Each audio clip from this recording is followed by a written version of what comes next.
Hi mga ka-oyster sauce! Ito yung ganap namin kanina. All of the children were so excited kasi binisita kami ng dentist. This is in compliance with the annual oral health care ng ating mga kabataan.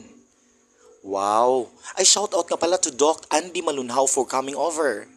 Thank you so much, Doc, for spending time with us. Ayan, nag-discuss muna si Doctor kung ano ang mga kalagahan ng oral health with the parents, of course. Ayan.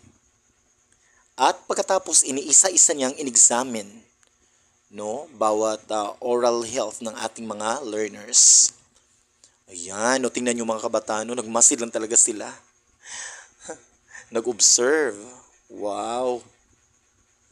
Ayan. And that is Doc Malunhaw. And at this round, tinuruan niya ang mga bata kung ano o paano ang proper toothbrushing. Wow, napakahusay. Kasi isa-isa sa kanila ay binigyan ng toothbrush and toothpaste. Yan, napangkidi talaga.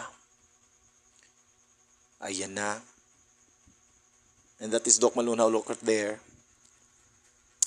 Wow, thank you so much, Doc. And all of the children were grateful, napasalamat, nag-hug and bless. Thank you so much, Doc. And that's it for now.